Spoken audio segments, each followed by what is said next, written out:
Welcome the Lord's chosen. People don't fear noise. They fear change they didn't authorize. There's a strange moment that happens when you stop talking the way you used to. Not the dramatic kind of silence that announces itself, but the quiet that arrives without explanation. The kind that doesn't beg to be noticed. That's when people start paying attention. Not because you said something impressive, but because something familiar disappeared. Here's a fact most people don't like admitting. Human beings rely on predictability more than honesty. We feel safe when we can guess someone's reactions, their timing, their emotional range. Studies in behavioral psychology show that when a predictable pattern suddenly stops, the brain flags it as a potential threat long before it labels it as curiosity. Translation: when you changed your rhythm, you didn't confuse people, you unsettled them. At first, they didn't take you seriously. They assumed you were tired, emotional, distracted, maybe going through a phase. Because that's easier than accepting that you've shifted your position without filing a notice. Silence, after all, is often misread as weakness, until it refuses to behave like one. And here's where it gets uncomfortable. When you went quiet, some people didn't miss you. They missed access. They missed the version of you that responded on cue, explained intentions, smoothed tension, laughed at jokes that weren't funny, and made things easier than they needed to be. Your quiet didn't remove your presence. It removed their leverage. There's also a bit of accidental comedy in this. The same people who once told you to speak up now seem deeply concerned about what you're thinking. Funny how that works. Silence becomes suspicious only when it's no longer controllable. This isn't about mystique or playing mind games. It's about what happens when you stop performing familiarity and start standing still in your own space. Because when you don't announce growth, don't explain distance, and don't rush to clarify, people are forced to confront a reality they didn't prepare for. You didn't get louder. You got harder to manage. And that's when they realized this wasn't a phase. It was a shift. Number one, you stopped explaining yourself. There was a time when you felt the need to give context for everything you did. If you were quiet, you explained why. If you changed direction, you justified it. If you said no, you softened it with reasons so people wouldn't take it the wrong way. You weren't weak for doing that. You were just trying to be understood. But over time, something shifted. You realized that explanations weren't bringing clarity. They were giving people permission to debate your life. When you stopped explaining yourself, it wasn't rebellion. It was exhaustion. You noticed that no matter how clearly you spoke, some people still heard what benefited them. Your words became evidence they could twist, analyze, or use to poke holes in your choices.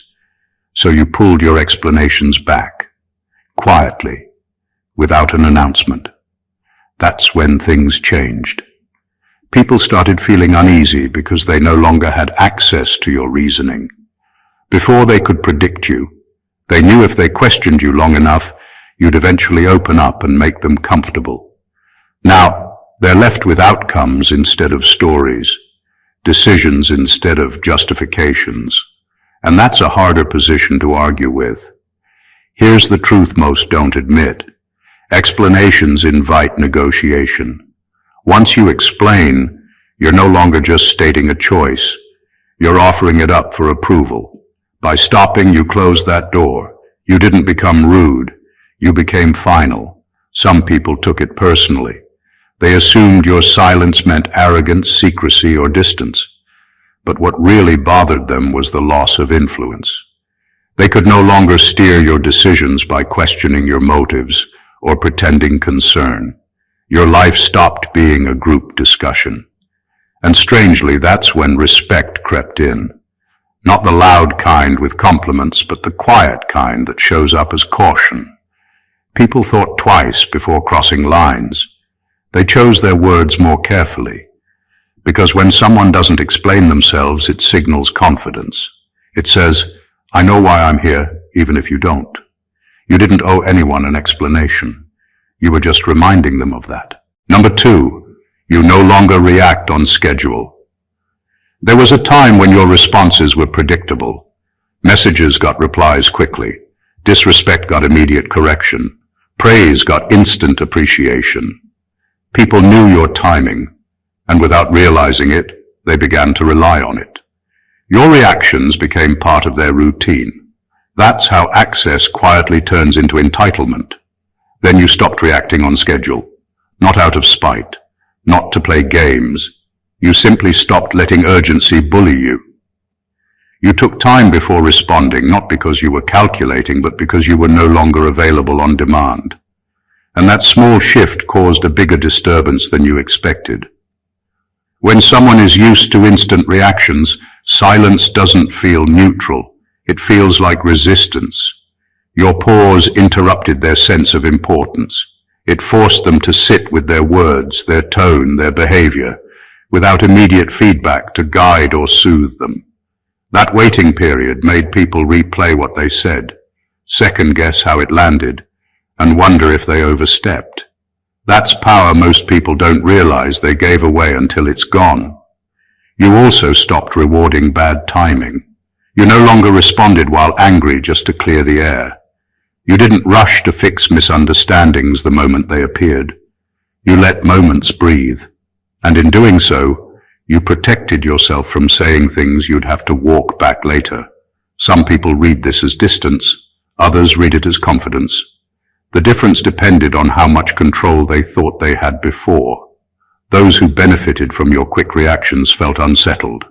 Those who respected you adjusted. Here's the uncomfortable truth. Reacting fast keeps relationships moving, but it also keeps them shallow. Slowing down forces depth. It reveals intention. It shows who expects access and who earns it. Your delayed response didn't mean you cared less. It meant you cared enough to choose when and how you engaged. You stopped letting other people set the emotional pace of your life. And once people realized your time and attention were no longer automatic, they started treating both with more care. Because nothing changes behavior faster than uncertainty paired with self-control. Number 3, you removed emotional access without announcement. You didn't storm out. You didn't make dramatic declarations. You didn't post cryptic messages online to make them notice. You simply stopped offering the easy access to your feelings that they had taken for granted. You removed the emotional shortcut they relied on, and the absence hit harder than anything you could have said. For a long time, people were accustomed to dipping into your emotional world whenever they wanted. They knew how to push buttons, what tone would get you to open up, and which vulnerabilities were theirs for the taking. Your openness became a tool, not a gift, and when you quietly reclaimed it, they didn't just notice, they panicked. Humans are wired to fear what they can't read, and suddenly your inner world was no longer theirs to decipher. This wasn't about punishment. It was about boundaries they refused to acknowledge.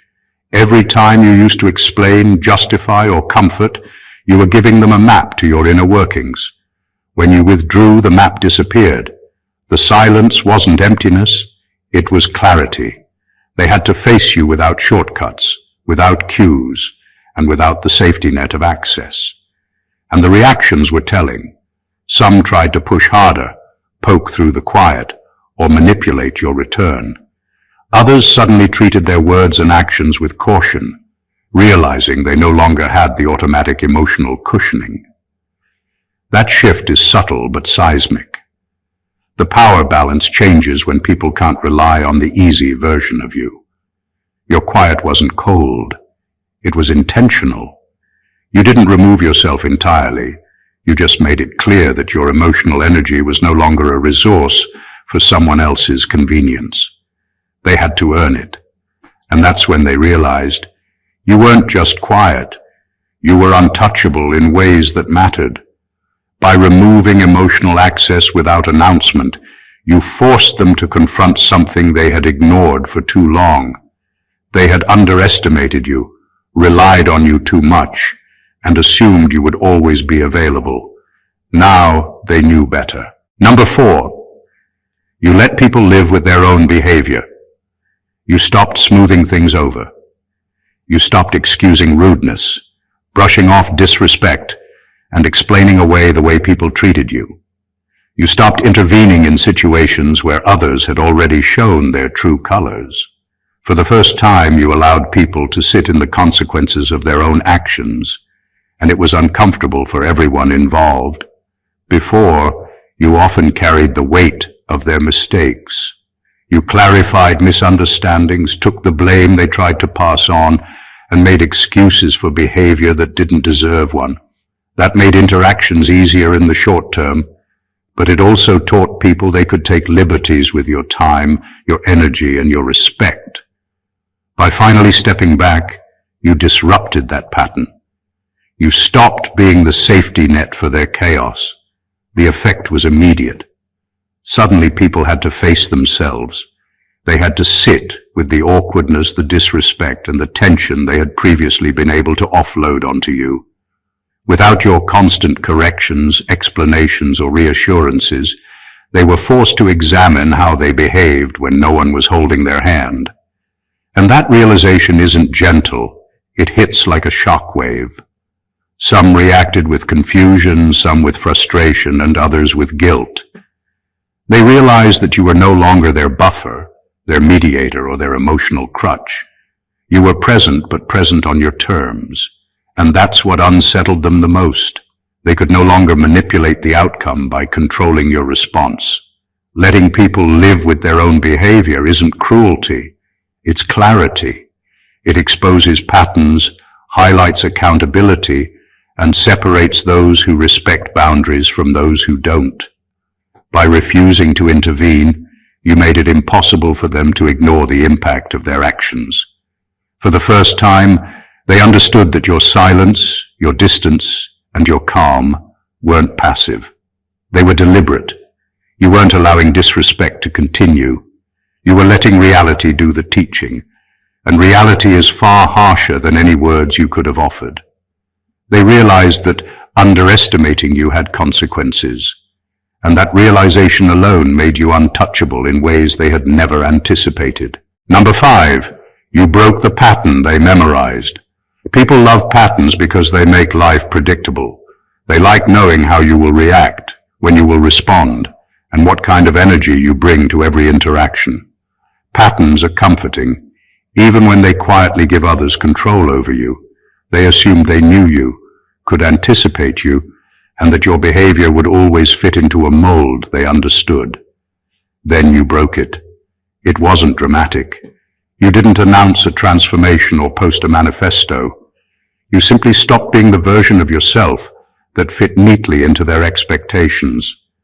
Small shifts, longer pauses before responding, refusing to justify your choices, letting outcomes unfold without immediate commentary, disrupted the rhythm they had memorized. And once the rhythm broke, the illusion of control shattered. What happens next is fascinating. People don't immediately recognize the change as strength. At first, they may think you're distracted, tired, or emotionally distant. But gradually, that uncertainty gnaws at them. They begin to question everything they assumed about you. They realize their mental shortcuts no longer work. Every interaction requires recalibration, and they are forced to pay attention in ways they never had to before. Breaking the pattern doesn't just unsettle people, it shifts power. When someone relies on predictability to manipulate, influence, or even just navigate a relationship, removing that predictability removes their advantage. Suddenly they have to approach you on your terms, not the terms they've grown comfortable with. That makes them cautious, deliberate, and sometimes even fearful. And here's the beauty of it. Breaking the pattern doesn't require aggression or confrontation. It requires consistency, patience, and refusal to conform. The quiet, subtle refusal to be readable is far more effective than any argument or spectacle. By refusing to fit the mold they had memorized, you didn't just disrupt expectations, you rewrote the rules. People realized they were dealing with someone who couldn't be anticipated, manipulated, or underestimated. That realization isn't just surprising, it's transformative. And that's when they start seeing you differently, finally understanding that your quiet isn't absence, it's power in motion. Number 6, you no longer perform understanding. For a long time, you carried the weight of other people's emotions. You nodded when it wasn't deserved, smiled when it was exhausting, and absorbed complaints, criticisms, and chaos that didn't belong to you. You performed understanding because it made life smoother, kept the peace, and made others feel safe around you. But every act of performance came at a cost. Your energy, your clarity, your authority over your own space. Then you stopped performing. You didn't make a show of withdrawal or announce a new philosophy. You simply stopped pretending that every grievance needed your validation, that every misunderstanding required a lecture, and that every discomfort demanded your labor to soothe. You stopped bending yourself into a version others could easily digest. That shift, subtle as it may have seemed, was seismic to those who had grown accustomed to taking your emotional labor for granted. People immediately noticed it. It's unnerving to realize that the person who once explained, justified, and absorbed is now watching without comment, listening without intervention, and choosing when to engage instead of automatically soothing. Suddenly, they're confronted with the raw consequences of their own words and actions, without the safety net of your patience or explanation. The illusion that they could rely on your understanding, that they could manipulate your empathy to smooth over their own behavior, crumbles. And here's the real impact. Once you stop performing understanding, you reclaim a level of authority over your presence that people often don't anticipate. You're no longer a tool for their comfort. You're a participant in your own life, not a character in theirs. That forces them to reflect, adjust, and respect boundaries they previously ignored. Your silence isn't cold, it's selective. Your attention isn't absent, it's intentional. By refusing to perform understanding, you aren't withdrawing from the world. You're reminding it that your empathy is valuable, not automatic. And when they finally realize that their attempts to predict or manipulate your reactions no longer work, that's when the quiet transforms into unmistakable power. Number 7, you let awkwardness sit in the room. For years, you smoothed over every uncomfortable moment. A pause in conversation, you filled it. A tense silence, you explained it away. Someone said something careless, you laughed it off. You took on the responsibility of keeping interactions easy, predictable, and safe, even when it cost you energy and authenticity. People relied on you to perform comfort, to bridge gaps, and to make life feel lighter. Then you stopped. You let awkwardness exist.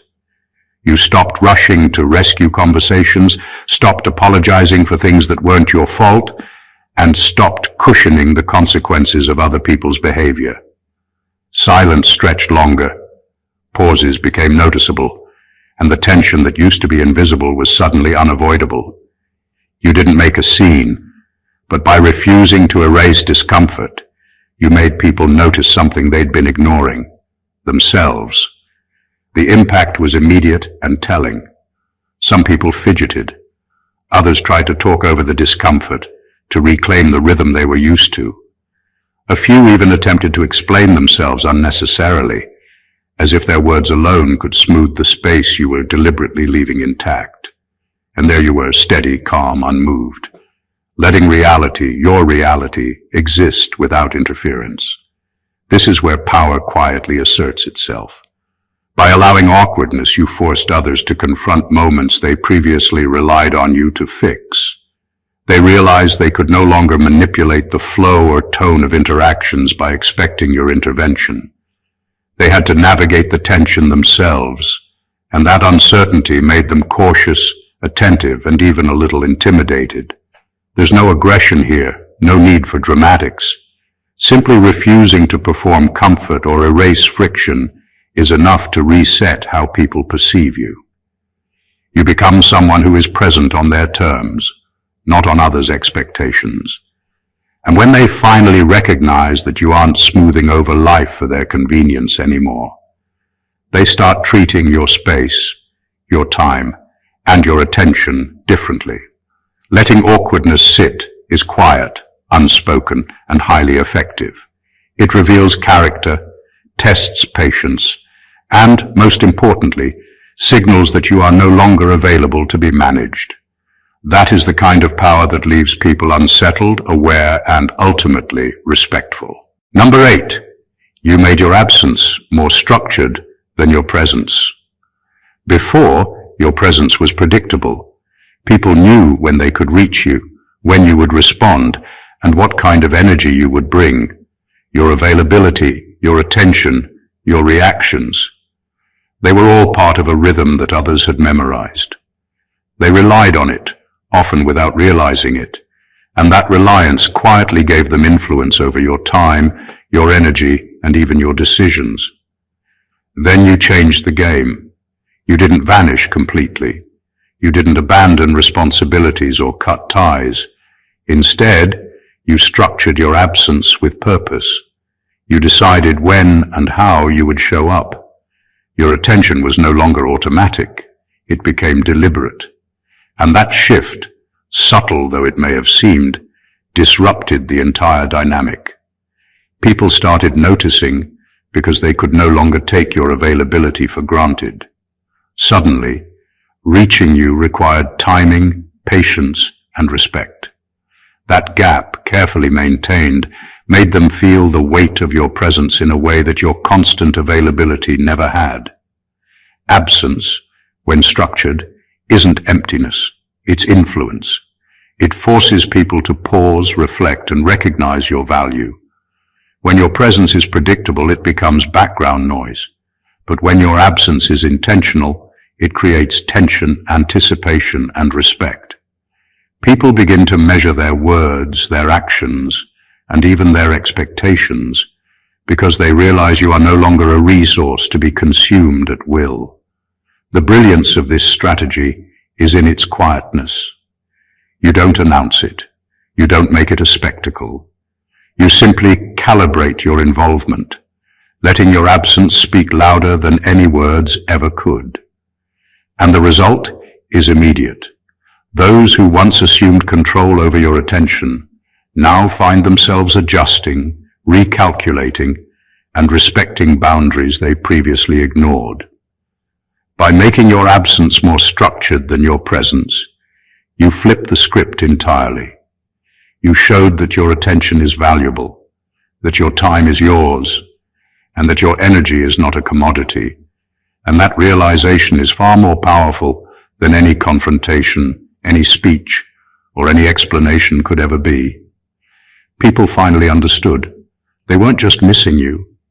They were reckoning with the fact that you were no longer to be managed. Number 9, you stopped correcting their version of you. For a long time, you felt compelled to make sure people got you. If they misunderstood your intentions, you explained. If they twisted your words, you clarified. If they assumed things about your motives, you corrected them.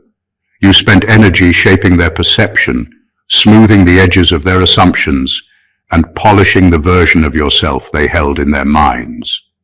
It was exhausting, but you did it because you wanted to be understood, or at least because you thought it mattered. Then you stopped. You stopped policing their thoughts, stopping their misinterpretations, or chasing after approval.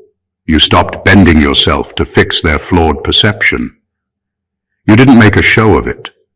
You didn't argue. You simply let their version of you exist, unchallenged. And the effect was immediate and striking. People who had taken your explanations for granted began noticing the difference. They realized they no longer had a say in defining you. This change is subtle but devastatingly powerful. When you stop correcting, people are forced to wrestle with the reality of you on their own. Misunderstandings can linger, assumptions can fester, and suddenly they're facing a version of you that isn't negotiable. You become something they can't fully control, a presence that doesn't conform to the narrative they prefer. Some people panic. They try harder to convince themselves of their version of you, to reconcile the gap between perception and reality. Others step back, cautious, because they realize the rules have changed. You no longer exist to be interpreted. You exist to be present. By refusing to correct their version of you, you reclaim ownership of your identity. You signal that you are not here to perform, justify, or negotiate your existence. Your energy is no longer available to mend the errors in their thinking, and that quiet refusal has a weight far greater than any confrontation ever could. When they finally recognize it, the realization hits harder than words. You are no longer their version of you. You are simply you, and that alone changes everything. Number 10. You didn't chase closure. For years, you felt the need to tie up every loose end, to explain every misstep, to give people the comfort of resolution, even when it wasn't yours to provide. You chased closure not because you needed it, but because others expected it. Arguments were ended, misunderstandings were smoothed, and endings were packaged neatly so that everyone else could move on without discomfort. You carried the weight of finality for people who weren't willing to do the work themselves. Then you stopped. You didn't force a conversation to make things clear. You didn't explain yourself, justify actions, or plead for understanding. You let things sit. You allowed moments to breathe, outcomes to unfold, and people to sit with the consequences of their choices. And that, more than anything, unsettled them. Humans aren't used to loose ends. They crave closure like a safety net. When it doesn't arrive, they panic, overthink, and sometimes even confront the truth about themselves in ways they would have avoided if you had rushed to fix it. By refusing to chase closure, you force people to reckon with uncertainty. They couldn't rely on you to soften the blow of their mistakes or to make endings convenient. They had to face your decisions, your boundaries, and your silence without expecting commentary or apology. That's a position most aren't prepared for. This isn't about being cold or indifferent. It's about refusing to grant people a comfort they don't deserve. It's about letting the natural consequences of behavior play out without interference. And in doing so, you create a kind of power that is quiet but undeniable. People start to realize that you operate on your own terms, not theirs. When you don't chase closure, you reveal something most people don't expect, that life isn't about satisfying everyone else's need for reassurance. Your silence becomes a statement. Your inaction becomes a lesson. And in that space, people finally recognize that you're no longer to be managed, negotiated with, or underestimated. They realize that some endings are yours to decide, and that realization changes how they see, treat, and approach you forever. Number 11. You became harder to read, not harder to reach. For a long time, people had you figured out. They could anticipate your moods, your reactions, your energy, and even the way you would respond under pressure. Your expressions, your words, your tone. They were an open book for anyone who cared to read it. That predictability made life easier for them. It allowed them to navigate interactions without real effort, to assume influence over your emotional state, and to measure your limits as if they were fixed and transparent. Then you changed. You didn't disappear. You didn't shut people out entirely. You simply became less readable. You didn't broadcast your emotions on demand. You didn't over-explain your actions, and you didn't let others shape your energy to fit their expectations. People could still reach you, still communicate with you, still interact, but the version they had memorized no longer applied. Your silence wasn't absence. It was intentional opacity, a refusal to be fully interpreted. The effect is subtle but powerful. When someone can't read you, they can't anticipate your reactions. They can't manipulate your responses. They can't rely on the familiar shortcuts that once gave them control. And because humans are wired to fear unpredictability, even minor uncertainty can feel threatening. Every word you speak, every action you take, now carries weight because it is no longer part of a script they wrote for you. This isn't about being mysterious for attention or games. It's about reclaiming authority over your presence.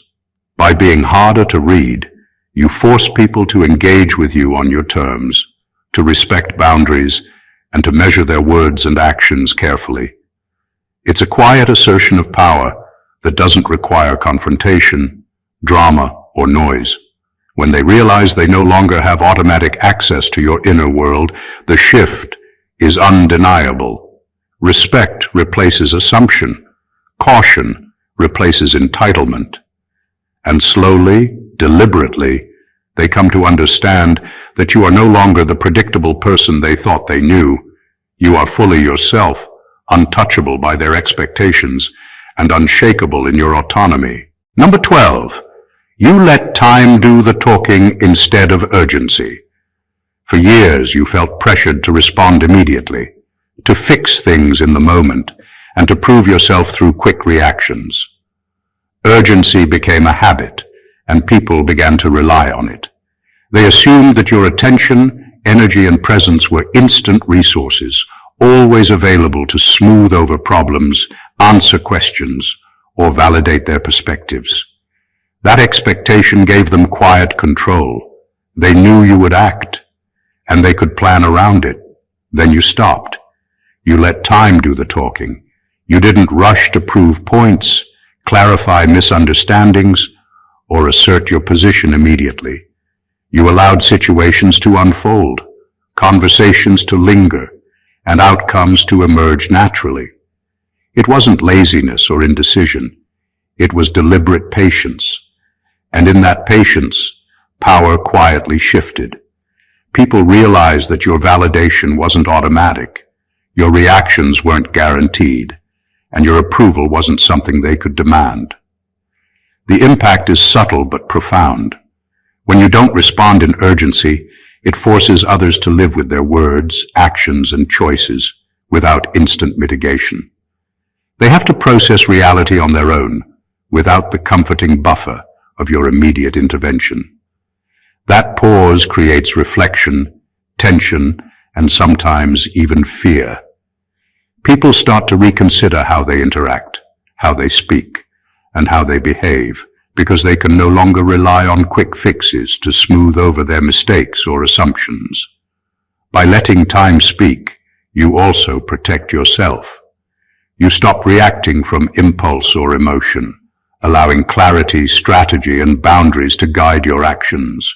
You no longer expend energy on unnecessary battles or explanations. Instead, outcomes reveal the truth of character, intentions, and respect. This quiet approach carries more weight than any confrontation ever could. People begin to notice, not because of what you say, but because of what you choose not to say. They realize that your attention, your energy, and your presence are not disposable, and that nothing in their timing can force you to act. When they finally see it, they understand that patience is your weapon, calm is your statement, and letting time do the talking is how you make it unmistakably clear. You are not to be underestimated. Number 13. You moved without announcing growth. For a long time, people measured you by what you showed them. They assumed they understood your trajectory because you shared milestones, victories, or even the smallest steps of progress. They felt entitled to witness your growth, to comment on it, to validate it, or even to judge it. Your evolution became a performance for their comfort, a spectacle for their perception, and knowingly or not, they used it to gauge their own influence over you.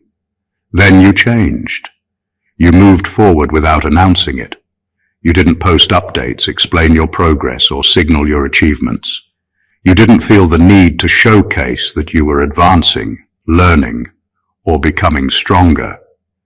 You simply acted, and the results spoke quietly but unmistakably.